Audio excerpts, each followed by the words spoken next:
call it jazzer. I don't know. What's the phrase for the elevator music? There's a jazzerciser music or whatever it is. Very, very nice for you. On a nice Tuesday evening, the 7th of January, 2025, in the year of our Lord. Hope everybody is having a good Wednesday as we are dealing with weather, because the weather outside is indeed weather. And we are dealing with here, we're bracing for a snowmageddon, and people are freaking out, and it's kind of hysterical to see. In the Northeast, you guys are just like, it's weather. And on the West Coast, which we're going to talk about in a couple of seconds, apparently it's back to being hell on earth. Not just figuratively, but actually literally now for the people of California. So we got a good show for you. We're going to talk about that. I'm going to give you an update on Lily Phillips. She's actually resurfaced, and I have a declaration to make in regards to that. We have an update in the Cybertruck Boma. And some interesting things to note about him. And then we're going to jump into Trump's expansion, the Trump doctrine right now. Is that what we're going to be talking it?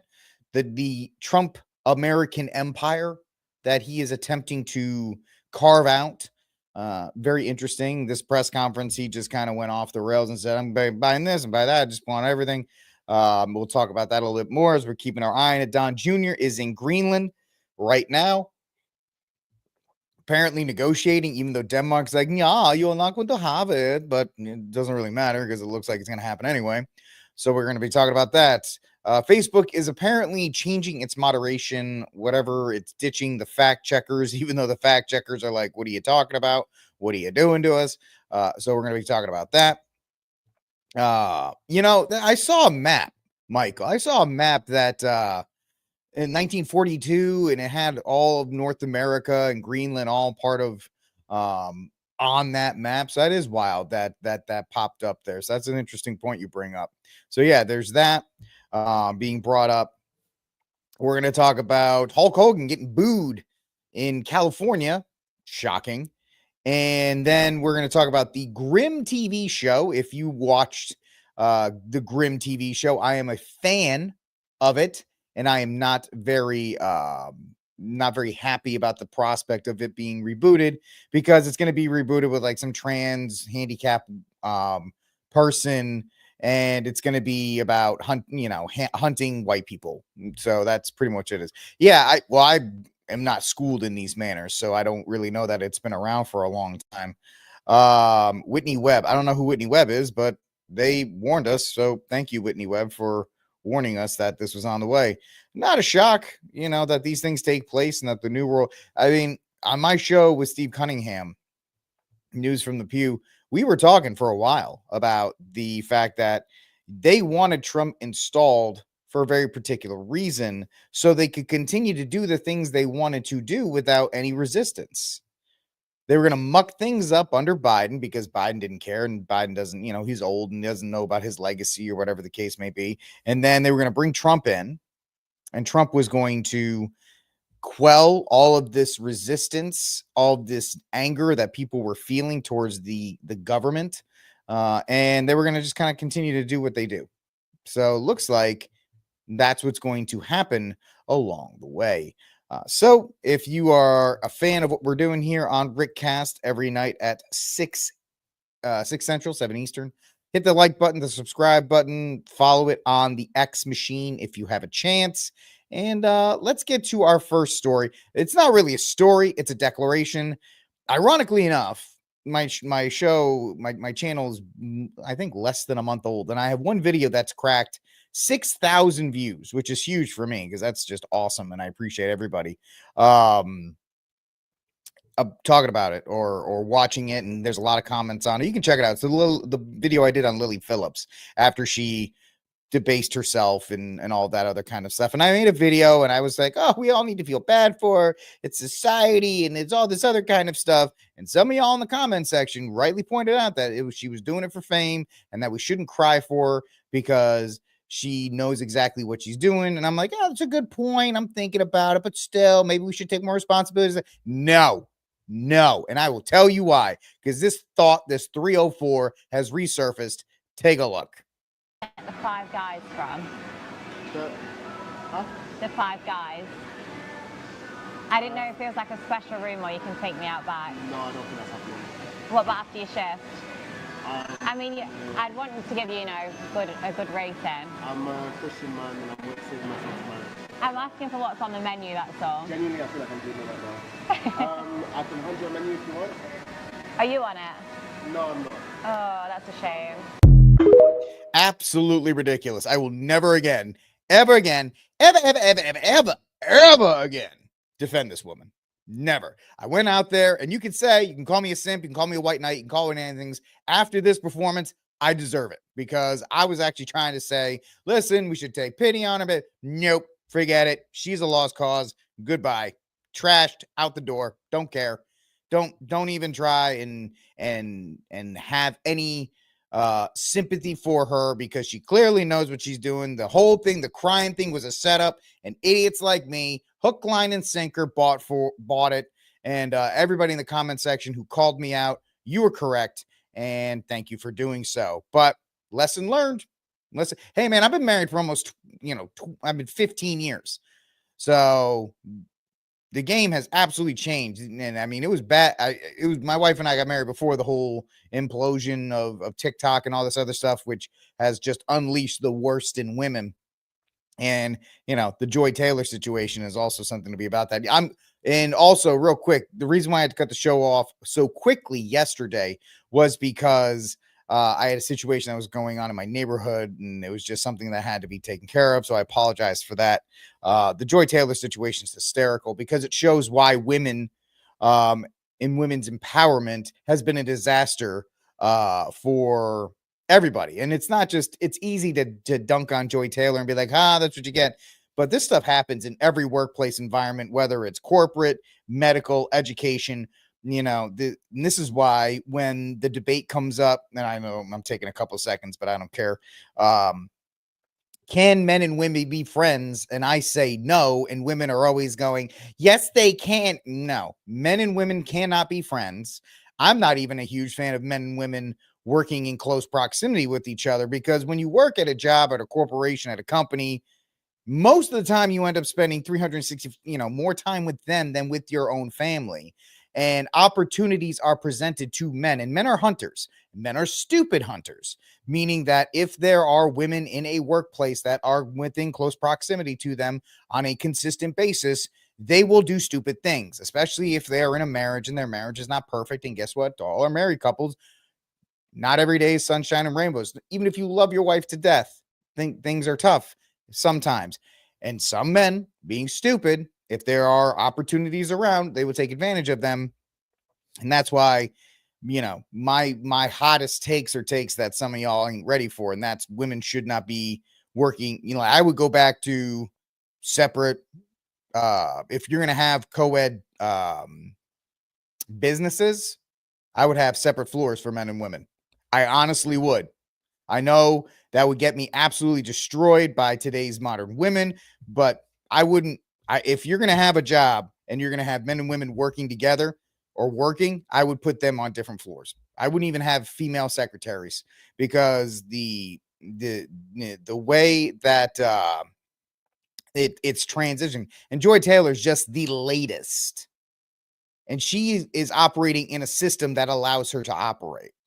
So I'm trying not to throw the blame on her. She's obviously responsible for her actions, and she's getting dragged appropriately for those actions. But if she was not in that position in the first place, and this is the problem that men in society have bowed to women, and Nancy Mace is another example. She's running around worried about women and men in the women's bathrooms, yet she broke the ceiling at the Citadel. Men are not allowed to have men-only spaces because of Marxist ideology saying, oh, well, men and women need to be equal and need to have equal access and all these other kinds of things. And of course, if this is ever discovered by people, I'll get raked over the coals, and I'm fine. And I'm still on that belief that men and women can't be friends. And I'm on a belief that men and women should not be in workspaces together, confined workspaces together. Rip me apart in the comments if you'd like, but you're not going to change me on that, because The Joy Taylor one at Fox Sports is very scandalous, and it gives us something to talk about, and it's like, oh my goodness, and blah blah blah. Oh, dude, the stories I've heard from guys who have been in the service, and obviously, G-Money, you know, because you've heard those stories as well. You know, it's been a disaster. It's been an absolute disaster. And I'll just leave it there. I don't have any experience of it, but from the people that I've heard from, it's been an absolute disaster in that regard. But so that's just my 2 cents. I had a lot of things to say about it, but thinking about it one more day, Joy Taylor is a result of feminism and the whole progressive ideology that men and women should be in the same spaces, and the elimination of male only spaces, places like sports and other things like that. Like there was a viral TikTok that was going on a couple days ago. There's this like young girl who is an assistant analytical coordinator for the Oregon Ducks football team. Why does the Oregon male football team need a female analytics coordinator or whatever she was? Why can't that be a male only space? In the NFL and the NBA, they're all gonna have female coaches and all this other kind of stuff. Oh, well, you just hate women. Fine, put that label on me. I don't care. But these are spaces that are supposed to be for men, and yet they're not. They've been infiltrated, and we see the negative results and all the transgender bathroom stuff. All of that is a result. All of that is an end point to that issue. So that was I didn't talk about it yesterday, but that's like a summation of what I was going to talk about. When you put men and women in these spaces for a consistent amount of time, where they end up spending more time with these people at work than their own families. And I was in education, man. It happens, and in education, it's worse because we're seeing the epidemic of female teachers who are abusing male students, even though it's always the trope of the male teacher.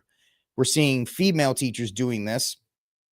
In the medical profession, just ask them about nurses and doctors and their relationships. G-Money and I just talked about in this quote about the military and then corporate America. It's just it's been a disaster. Now, am I talking about going back to like the Taliban? No, I'm not talking about that. If you're going to have a co-ed environment, if you're going to follow, just put them on different floors, male floor, female floor. It's got to be that way. I bet you would actually increase production. Separate the floors by men and women, right? At a company. Separate the floors by men and women and just see how they work. That's all. And the problem is the women that actually want to work are going to be begging to be on the male floors, and you can't let that happen.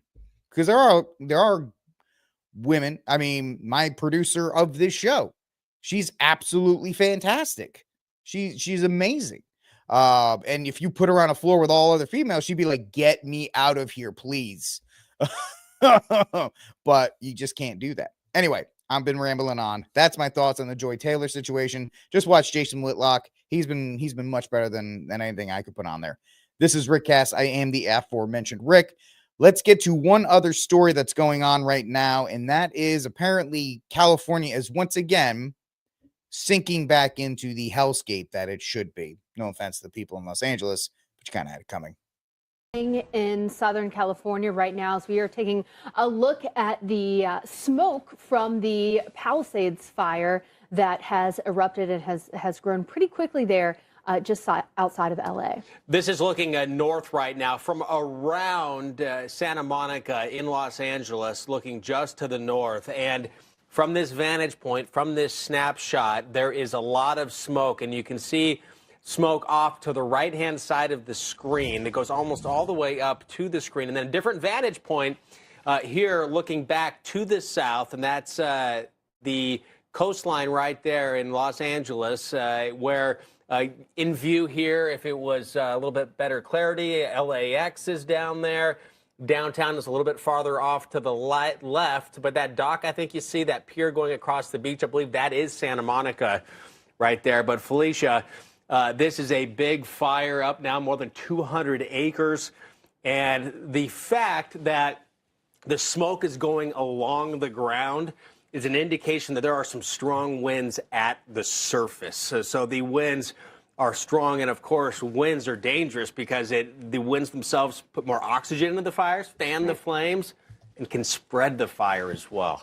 A very well forecasted event. We knew this was going to be a dangerous day. The National Weather Service out of Los Angeles saying yesterday that a life-threatening, a destructive wind event with that threat for fires spreading erratically and rapidly. That was what we were going to be facing today and into tomorrow. And sadly, that's what we're seeing unfolding here. So we're looking right now at the radar of some of the smokes. The radar can detect some of the particulates in the atmosphere. And I'm wondering if maybe they changed the sensitivity of the radar now because we're not seeing it anymore. But the smoke is still definitely there. So you see Santa Monica right there in the lower center part of the screen. And off to the left is where the fire is right here. Now, the visible satellite, if you look closely, right there, really obvious, Felicia. Yeah, you can definitely see all of that smoke coming off of the Palisades fire. Very, very clear in the visible satellite, just as Chris was mentioning. You know, that's another component of these fires, that smoke. If you're in that evacuation area, because evacuation warnings have been issued for some of these places, you want to take heed to that. Well, Michael, if you're downwind from that, we're praying for you, buddy, that you're safe. You and your family and anybody that you know are safe from all that, because it's pretty nasty out there. Cresta Drive. This is all moved over to via Cresta Drive. This is also in Pacific Palisades. Looks like a home was under construction. You can see the scaffolding. Whatever was built, it looks like is destroyed. Bobcat out front. It's also getting this house next door on fire. You can hear the smoke alarm right now. Good. How good that does. Again, more no emergency crews out here. So, I mean, it's absolutely devastating out there right now. And it just happens. People in California, you understand this happens because you guys don't allow your state to keep the water, because you guys want to make sure that you protect the little oh, okay, you're in Vegas. Much better. Much better. I'm glad to hear that. You guys already dealt with your stuff for the year. You guys dealt with your stuff for the year on the 1st. So you'll get all the smoke. All right. Yeah, I get this. I guess the smoke's gonna be pretty bad from that. So still glad to hear that you're at least away from it. Yeah, they don't do anything for being a bunch of liberal hippies in California. They're terrible when it comes to any of that kind of stuff. Like, they should absolutely be taking care of the wildlife, and the fact that all the water that comes in, those gigantic, they look good in the movies whenever it has car chases and everything, they drive through them. But the fact of the matter is that all that water that they channel out, those massive channels, times like this happen, they're like, oh, let's get to the water. Oh, it's in the ocean, but we can't touch it because of the little swimming nart or whatever the thing is that they're trying to supposedly save. Even though if they save the little swimming nart or whatever it is, it's not going to do anything for the environment. So great for them. But this is something that everybody is covering. Sorry about that. The Palisades fires. The fast-burning wildfires that broke out of the mountains above the Pacific Palisades amid extreme high winds on Tuesday morning threatened homes and local public schools. Was evacuated. We deal with something like this in Texas in August, late July, August, September, because it's dry. It's absolutely dry down here. And then, yeah, we have to deal with it as well. But when it happens, it's not as devastating as it would be. Oh, it's the minnow, the non-native minnows. That's it is. And the Delta smelts, right? It's something ridiculous in those names. Either one of those, I would believe it. The non-native Delta smelt minnow that is like this big, and you have to divert all your water out so that way you don't, kill them. Even though it's like, who cares if they die? I don't think it's going to be a big deal. So that is one story to be aware of. That's a hot take, literally, that the Palisades wildfires are taking place. Keep everybody out there in your prayers because it's absolutely devastating and it's terrible. You don't want anything like that. No matter what you think of the people in California, you don't want that to happen to them. It's absolutely awful in that regard. So let us move on to our next story here on the on Rickcast. I am the aforementioned Rick. Thank you for hanging out with me. Like, subscribe, share, hit the notification bell, do all the fun stuff. Oh, I got one more hot take here. And that is from the Sun, USSun.com. Cybertruck bomber Matthew Libbensberger used AI to plan Tesla explosion outside Las Vegas Trump Hotel. The bombshell discovery, bombshell, comes nearly a week after the 37-year-old soldier family did stuff to him just before the truck blew up. If you believe the official narrative, a review of Liebensberger's searches through ChatGPT indicated he was looking for information on explosive targets, the speed at which certain rounds of ammunition would travel, which is weird. Wouldn't he know at least the basics of this? Being a former military guy, wouldn't he like know the minimum instead of like ChatGPTing it? I don't know. That just seems a little weird that he would do that. But who am I? I'm a nobody. Now, there's been a little bit of scuttle about the emails that eventually went on Sean Ryan's show, and the fact that you had a bunch of people saying they were fake, that this whole thing, the Cybertruck bombing has just spiraled out of control as far as the narrative on it. And so, Steph, what's going on, Steph? Great to see you. So it's, yeah, Steph and I have been talking about this. We talked about last week. What in the hell is going on with the Cybertruck bombing? And now they're like, oh yeah, he ChatGPT'd how it worked. Like, I use ChatGPT to do YouTube descriptions. I didn't think it was something that you would plan that. It seems awfully, convenient that he's ChatGPTing how does a firework blow out of a Cybertruck, ChatGPT? And make sure you have this recorded so when it happens, they have a search history. Like, really? Like, this guy is ex-special forces and he's using ChatGPT? I'm just, once again, I know Steph's going to be like, what, Rick? Make a decision. And I know I'm not. But I'm just asking the questions. I'm just asking this question. Does this not seem a little weird, a little strange? It just does. And now the FBI is coming out and saying those emails, they're legit. Spencer Evans, Special Agent in Charge of the FBI's Las Vegas division. In terms of a question about the validity of what Liebelsberger put out to the public, either in the two-page manifesto or additional documentation we're discovering, we're not speaking to the content. I can say, as Sheriff Corrin described and others, it runs the gamut. I mean, he's talking about feeling that he was, surveilled, guilt.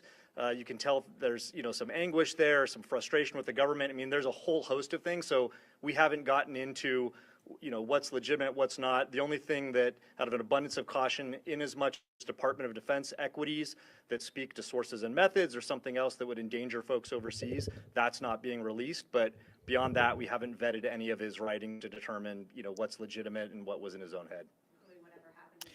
Yeah. Yeah, including, he alleges a variety of things, and we haven't gotten into the weeds on any of that. That podcast. Yeah.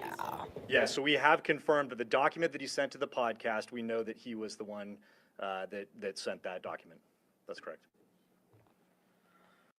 There's absolutely, and the whole thing about mental illness in the military, is that going to be addressed in this? No, it won't be. It'll just be, the terrible, what about the emails and the gravitational drones and all this other kind of stuff they're going to yell about. But the fact that we all know 22 a day, if you're aware of it, it's a terrible statistic because we do not take care of our veterans. Regardless of what you think of the military-industrial complex and what they do, they send these men and women out to do their bidding so the military-industrial complex's pockets can be full. And when they come back, they're like, yeah, best we can do is some 800 milligrams of ibuprofen.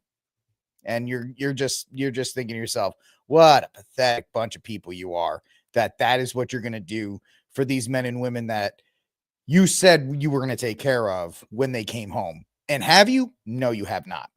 I got one more hot take, and this comes to us from my producer, my amazing producer that I was just talking about. She found this. I said, hey, if you get any kind of breaking news or anything that I should be talking about on Rickcast, you let me know. And she did. So this is coming up right now, and it's talking about Trump's political appointments. And we just got word a couple of days ago that, hey, all of Trump's appointments are going to get pushed through. Now, Linda McMahon, wife of Vince McMahon of the WWE, her plans for education secretary, because when I think educational secretary, I think WWE. She is their plans for her confirmation are being put on hold. The Senate panel overseeing the confirmation of President-elect Donald Trump's pick to lead the Department of Education is waiting on documents from the transition team to proceed further, likely punting the hearing to after Inauguration Day. Senator Bill Cassidy, chair of the Senate Help, which is ridiculous, committee, said the timeline for Linda McMahon's confirmation hearing is dependent on getting paperwork, which is weird because she was something else beforehand. It should say it here, but she was in Trump's cabinet last time. So why do they need more paperwork? Because it's the government. Let's see. I thought she was something else before, but I guess not. So even though a couple days ago they said, hey, we're going to get all of Trump's appointees, they're going to get in, we're going to be fine, don't worry about it. Now they're like, nah, don't worry about it, it's fine. Did you even see any of that? Probably not. Anyway, so that is what's going on there. Thank you for that. That is just the latest news. One more thing that we can talk about here on Rickcast. I am the aforementioned Rick. Thank you for hanging out with me. What else we got? My now retired mom was a VA admin, has seen a lot. I bet. When I was working at a gun range in Killeen, I worked with all vets, man, and just listening to the stories of the back problems and the things they were dealing with and all of that. And the vet and the VA was like, and it's just a bad system. It's just a bad system. It's socialized medicine. If you really want to see it in action, there it is. Yes, because there are already fights in schools and public schools. You might as well make them WWE choreograph, put kids through tables and such. You think it's funny until you actually see the videos of the fights. That's why I'm no longer a public school teacher. There's a couple of reasons behind that, but anyway, we're not going to get into that here or there. Let's get to our first story of the day. Yeah, I mean, I would like to see the Department of Ed be shut down anyway, along with the ATF, along with pretty much all of them, because they're all pointless. But hey, what are you going to do? Why does Donald Trump want Greenland behind the strong, deliberate message to China? President-elect Donald Trump revealed Tuesday he would not rule out using military force to prevent the annex of Greenland or to get Greenland, leaving many Americans to ask why, because Greenland's got 50,000 people in it. It's kind of weird. In fact, the ice-covered Danish territory, the largest island in the world, has long been a hot topic among strategists in Washington and elsewhere. Despite Copenhagen's insistence it's not for sale, due to its location along vital shipping routes and the presence of key raw materials that are rarely found anywhere in the world. And plus, Greenland doesn't have diversity, and they need it. So if it becomes a territory of the United States, in 15 minutes, there's going to be like 75 woke different other places as well. Yeah, it is an old plan. I think it was in the lady on Fox News absolutely blew this. In 1867, it was President Andrew Johnson was interested, or his Secretary of State was interested in it. This is not the first time somebody's wanted to go after it. And so the president-elect is laying out the early framework for the Trump doctrine. Now, I don't know which one of these is which. So here's the first one where Don Jr. has arrived. He arrived in Greenland today. Greenland. This is the founder, 1721. That yellow house with the red top, that was his original spot. That's where he moved. This is where it all started out here. Just incredible scenery. Super cool stuff. So there he is. Yeah, he's in Greenland and so forth. And Trump is pretty much laying out his vision for the Trump empire. And let's see, he had a massive press conference today where he jumped around 4 or 5 different topics. So let's see, I got a couple sound bites here, all dealing essentially with either Greenland or Canada and the expansion of both. So let's take a look at this first one. The party in Canada said, under no circumstance will it ever be the 51st state. Maybe he won't win, but maybe he will. I don't point, you had suggested. Listen, I don't care what he says. But Sir Lopez, you were considering military force to acquire Panama in Greenland, are you also considering military force to annex and acquire Canada? No, economic force, because So he's made the statement that, and I think it's nothing more than a, part of the art of the deal. Like, I'll just blow up your country if you don't give it to me. Panama, obviously, that is it's the most strategic source out of the three. Greenland, people just want Greenland. I don't know. He talked about it back in 2019. It was a funny meme. In Canada, I went over it last night. Can we please stop with Canada being the 51st state? Can we please stop? It is getting too real, and some of you idiots like DC Drano and Cat Turd are taking this too far. Please stop with it. Canada and the United States, that would really be something. No. You get rid of that artificially drawn line, and you take a look at you get rid of the artificially drawn line, and 40 million liberals are going to cross it. No. Stop it. Stop it, Trump. Stop it up there. Stop. Don't do that. And it would also be much better for national security. Don't forget, we basically... No, because it would be a bunch of liberals. You'd have all these people from Canada who don't know what the hell they're talking about or doing. Now they would be here. Look how bad they've gone. Now you want to give them a say in how this place runs? We barely can make it run with California and all these people. Protect Canada. But here's the problem with Canada. So many friends up there. It's Canada. I love the Canadian people. They're great. But we're spending hundreds of billions a year to protect it. We're spending hundreds of billions a year to take care of Canada. We lose in trade deficits. We're losing massive. We don't need their cars. You know, they make 20% of our cars. We don't need that. I'd rather make them in Detroit. We don't need the cars. We don't need their lumber. We have massive fields of lumber. We don't need their lumber. We have to unrestrict them because stupid people put, restrictions on, but I can do that with an executive order. We don't need anything they have. We don't need their dairy products. We have more than they have. We don't need anything. So why are we losing $200 billion a year and more to protect Canada?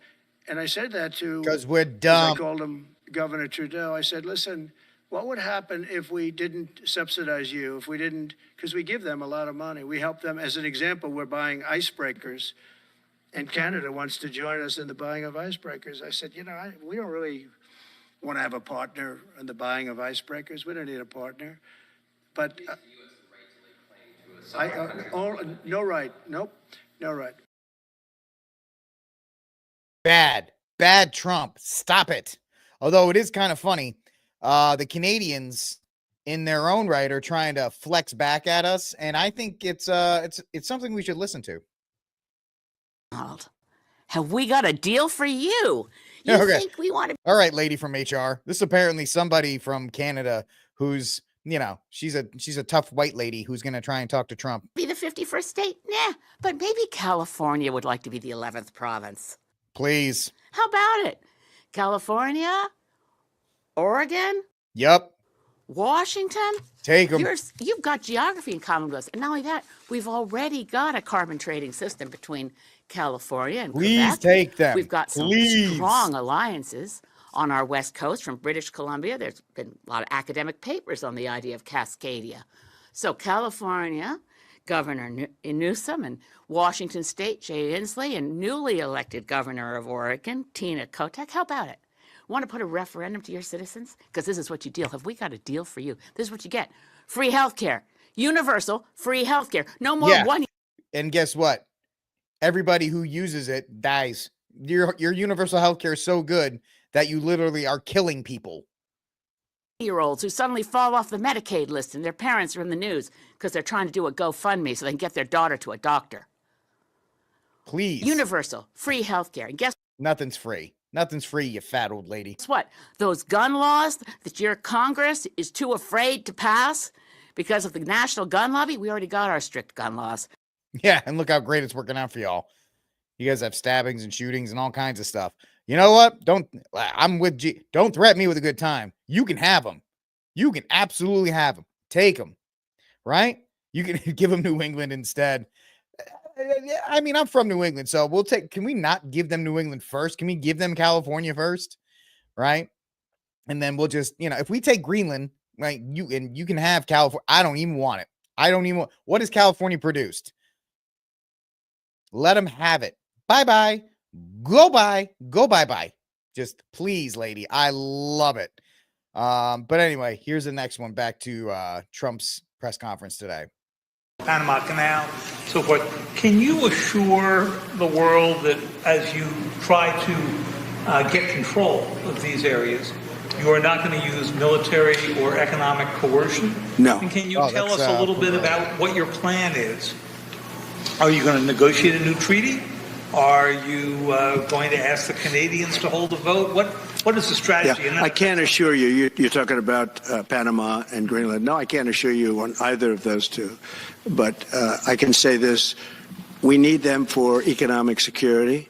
The Panama Canal was built for our military. I'm not going to commit to that now. It might be that. So that's him talking about power, use of force. And last one from his press conference today.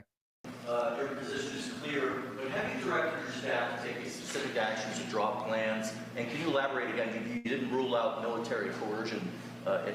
Well, we need Greenland for national security purposes. I've been told that for a long time, long before I even ran. I mean, people have been talking about it for a long time. You have approximately 45,000 people there. People really don't even know if Denmark has any legal right to it. But if they do, they should give it up because we need it for national security. That's for the free world. I'm talking about protecting the free world. You look at, you don't even need binoculars. You look outside, you have China ships all over the place. You have Russian ships all over the place. We're not letting that happen. We're not letting it happen. And if all right, so there you go. Trump wants to. He may take Greenland and Panama with military force. He's talking about Canada. He's talking about all this other kind of stuff. The Trump empire is expanding, and he wants it to. Hey, is it your birthday? If it is your birthday, happy birthday. Happy birthday, Brian. Thanks for hanging out with us. So yes, the Trump empire. He has ideas. He wants to expand it, and as Michael has pointed out, that his expansion lines up pretty well with the 1942 New World Order map. All I'm saying is there are maps from 1942. They show these things, and it's kind of weird how they all are kind of lining up. And I had a video where Marjorie Taylor Greene has put in a resolution to rename, because he wants to rename the Gulf of Mexico to the Gulf of America. And so Marjorie Taylor Greene wrote on a napkin and put it through and said, we should do that. Can we be serious for 10 minutes? Does it matter if we rename it the Gulf of America? Who cares? You people are stupid, and that's why Congress is dumb right now, because they do stupid things and they're not serious. Like they want to rename a post office, and we all have to get all sweet about it. Anyway, let's move on to our next story here, because yes, Trump is he's going all over the place. He's going in with these plans that we'll see if they go through or not. But he's talking a big game beforehand. But let's move on. Next story up, ladies and gentlemen. And this is a weird framing of it, because Deadline, it's out in Hollywood, but out in Hollywood, they have this as the headline from Deadline.com. In another blow to Donald Trump, weird.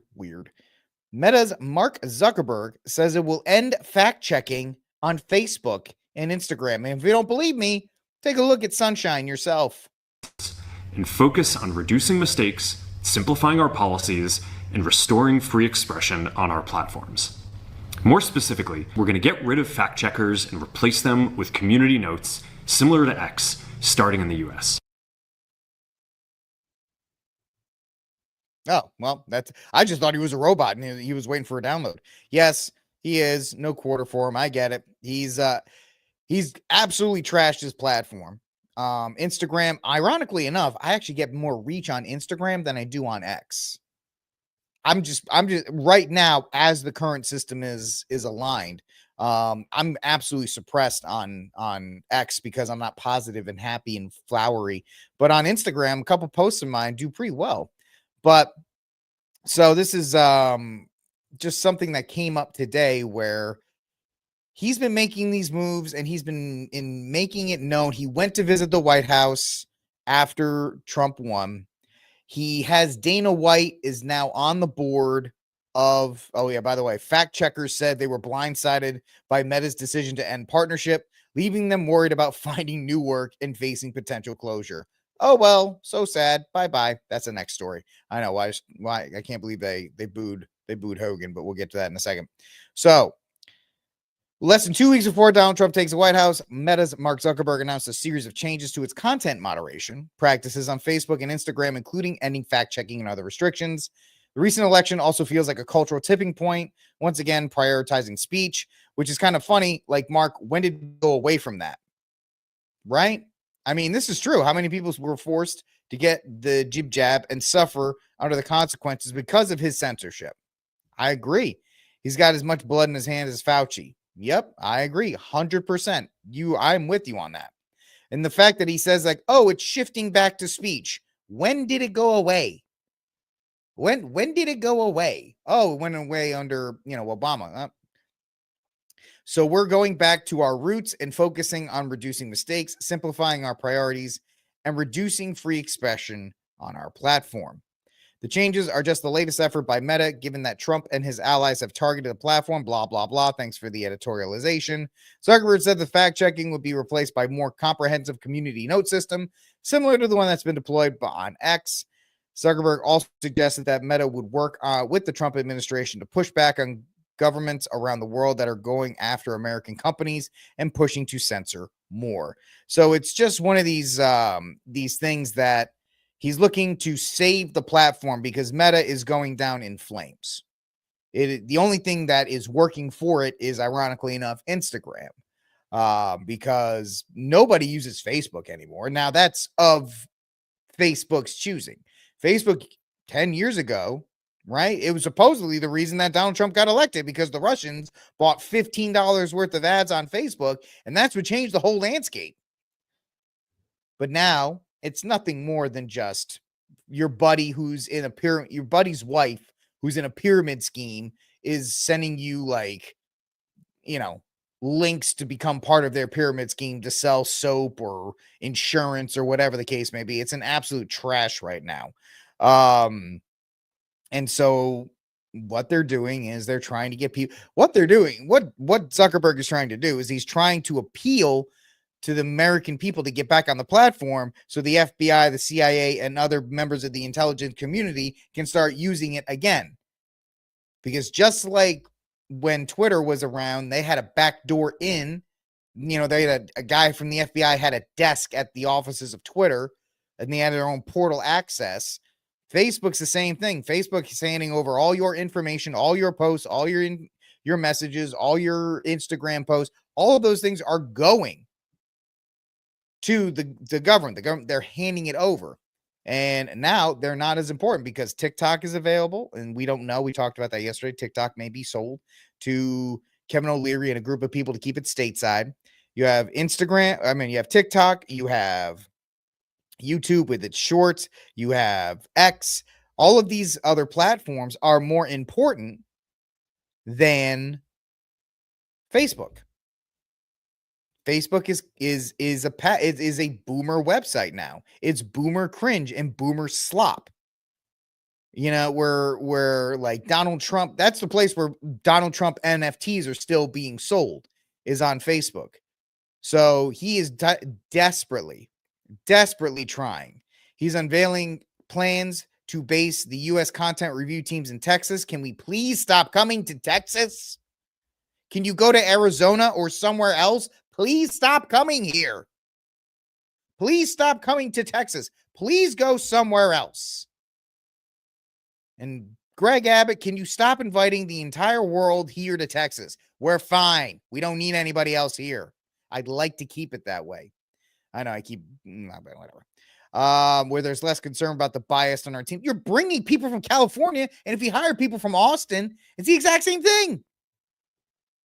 If you're hiring people from Austin, it's going to be like if you hired them from California. So there is no, you're not beating the system by having that. Yeah, right. Your Trump bulletproof whiskey glass. That's all Facebook is good for now. It's all this kind of boomer crap that nobody wants. So you have that. Trump's incoming FCC chair, Brenda Carr, has long railed against what he sees. Oh, Brendan. Sorry, Brendan. I call you Brenda. Brendan. As content moderation practices that sidelight voices on the right, labeling tech platforms as censorship cartels. Not wrong. I mean, it's just as bad now with X, but whatever. He signaled that the agency would pursue policies that would impose restrictions on how political-oriented content is moderated. And then you've already watched that. People are happy. I don't know why. Zuckerberg also said that filters that scan for policy violations will be changed. Now we're going to focus those filters on tackling illegal and high severity violations. And for lower severity violations, we're going to rely on somebody reporting an issue before we take action. The problem is that the filters made mistakes and they take down a lot of content that they shouldn't. Yes, run and hide, little Mark.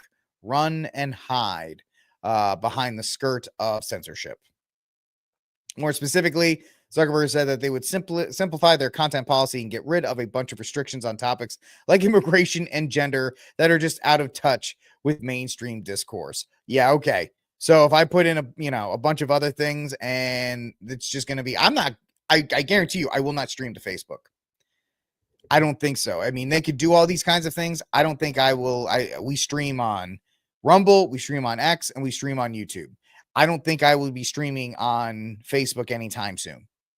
Maybe I will. I don't know. If you never met me, I'm prone to changing my mind and, forgetting things. But the fact is, you're seeing this shift. Now they have Dana White here, now, and a lot of people on the content creators are happy that Facebook may turn around because it's another revenue stream for them, because that's where a lot of these people got their start. Your favorite content creator on the right, Alex Jones got his start pretty much he got his start way, but people actually heard about him due to things like Facebook.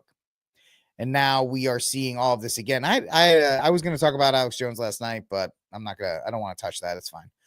Jones, he's been in water with people on the right because of his stance with Elon Musk. And I don't think there's a problem based on what he's been dealing with. And yes, somebody, my producer correctly pointed out, running my X feed, that really what Zuckerberg is trying to do is he's trying to avoid getting hauled back in for another Senate hearing on how his platform allowed things to happen. Although even with these changes, if Democrats want to make his life miserable, they could still try to do it. They absolutely could. So he's not out of the woods yet. So we'll see what happens from here. But that's the big news, is that he is going to change. We're above Alex. We are. We're not going to trash Alex Jones, and we're not going to say anything bad about him. The guy is who he is. And if you want to buy brain pills or whatever from him, go ahead. You do that. And if he wants to sell brain pills and all that kind of stuff, let him, right? This is America. But yes, it's going to end their fact checking on Facebook and Instagram in an attempt to bring people back. Okay. Steph, in our very limited conversations, I think you should. It's America. Go get them. I have personal thoughts on Alex Jones, but maybe at the end of the show, I'll give them. But I do want to get to our next story here, ladies and gentlemen, here on Rickcast, because it's been kind of I've kind of bumbled around on this show a little bit more streamlined. Next one, let's get to some serious stuff. Hulk Hogan was booed during Monday Night Raw Netflix debut. Can you believe this? I had incredible partners like, ooh, yeah, the Macho Man Randy Savage. I've had giant-sized partners. Let me tell you something, you bunch of babies out in California, because that's where this was. And of course, Hogan is famous. I don't think I have it anymore, but he came to the Republican convention and he ripped his shirt off. It said Trump fans. It was awesome. Yeah, Jimmy Hart's still alive, by the way. Yeah, this just in, Jimmy Hart is still alive. But the fact is, people are trying to make this out because Hogan has had some issues in the past with language and all these other kinds of things. And they're trying to be like, oh, they booed him because they don't like. No, they booed him because he was in LA. Yeah, no. You think about wrestlers. You ever see the movie with Mickey Rourke, The Wrestler? Really good movie. It shows you why wrestlers can't retire peacefully. You know, they just they need to check. Let's just be real. They can't, you know, it's one of those things. But yes, if you know my old show back in the day, we were Hulk Hogan stands, and I stand to this day as one. Hogan, who was rumored to appear at the event, entered the arena about 2.5 hours into the show to the tune of his Real American. Joined by Jimmy Hart, Hogan was welcomed by a sea of boos from the crowd as he plugged his Real American beer brand. I mean, come on. Come on. We're all shilling for something, which, by the way, you can all go pick up my book, The Armed Catholic, The Catholic Case for Guns and Self-Defense, at Amazon.com. But, you know, they want a sea of booze. Sound lovely. As he plugged his beer and congratulated the WWE on collaborating with Netflix. Whatever. So they booed him. Is it sad? Yes. But does it really matter? No. I just want to tell all those people in California, you're a bunch of losers. Nobody likes you. And yeah, don't boo Hulk Hogan. Just because he backed Trump doesn't mean you need to boo him, you bunch of sore losers. And they are. And that's why they're going to be a part of Canada soon enough. You know, maybe yeah. I'm starting rambling all over the place. Excuse me. So he was booed. It's kind of a slow news day all around, but yes, you're a bunch of losers for it. And stop being losers. Last up, I actually do have things to say about this. I don't want to do straight politics the last week because of what happened and all these other things. We kind of stayed in the political lane, and I want to try and make this show as diverse as possible to reach as many different people and talk about as many different subjects as possible. Hence why I talked for 30 seconds about Hogan getting booed and you're a bunch of losers for it. Maybe I should have saved that for the end. The show's only 23 episodes old. I'm still figuring it out. But if you're like me, you've discovered the show. I didn't watch it when it was actually out. I only discovered it on Peacock, which is still, I've said it before, it's the dumbest name for a streaming service. You could have called it anything and you called it Peacock. Come on, man. Nobody's going to, unless you know what it is, nobody's going to download the Peacock app. That's just bad marketing. But anyway, that aside, I actually discovered the show Grimm. I watch it every fall. It's perfect to watch during the fall when it gets cold and all these other kind of things. And you have that great show, and I really, really enjoy it. But apparently they're going to reboot it with the original series creators on board. That's supposed to make me feel better. And the fact that they are going to, speaking of diversity is our strength, they're going to take this show that I thought was really good, and a lot of people agree with me, was really good, and they're going to diversify the crap out of it. And they're going to make it, the Grimm is now going to be some transgender, wheelchair-bound warrior fighting white people in the patriarchy. Because that's what they're going to do. And it's going to be pretty bad, and I'm not very happy about it. Streamers developing a reboot of NBC's supernatural drama. Grimm ran for 6 seasons. The first 4, by the way, were absolutely rock solid. Last 2, any show that goes past 4 seasons, they're only... That's right. And they will all be super women fighting orange bad guys, right? It'll all be about Trump. That's it. It'll all just be about Trump. And that's just how it's going to go. But the first, and my theory is any show that goes past 5 seasons, the 5th season is probably going to be your last good one. The rest of them, they'll be enjoyable, but the quality just goes downhill. And that's because also as you get more seasons, the actors actually get more control. And as soon as that happens, the show just goes to crap because they all want their own agendas and whatever. Anyway, the latest in the long line of Grimm, Slayers of Fairy Tale Monsters, monsters known as Wesleys, blah, blah, blah, blah, blah. The show is created by David Greenwalt and Jimmy Cove, who served as the showrunners.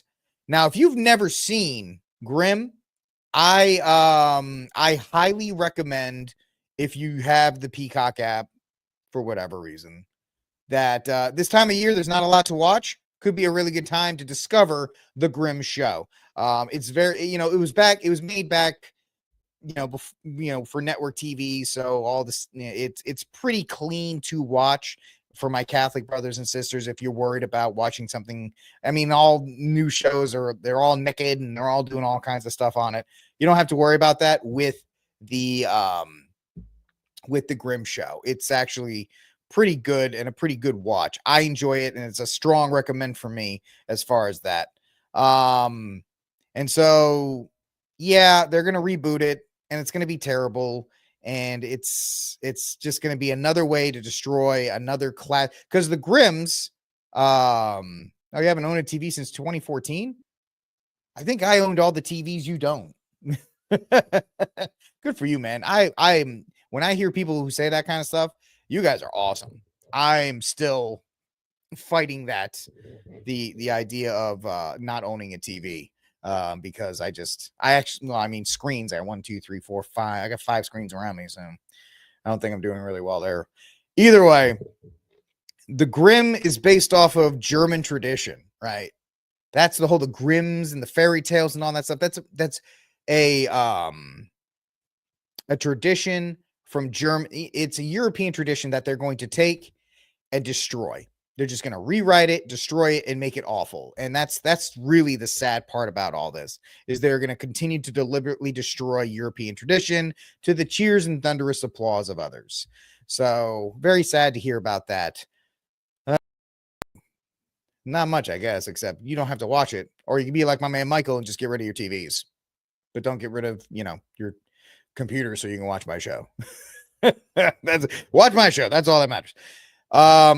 So Steph, I'll give you the 2-minute version on that. So Jones came out during the whole H-1B fiasco, and he supported Elon Musk, and he was making fun of anybody, and he was doubting anybody that was pushing back against Elon Musk. I understand why. Jones, the last couple of years, has had the ban hammer put on him, and they've gone after his livelihood, and they've gone after all this other kind of stuff. And Elon Musk has thrown him a lifeline.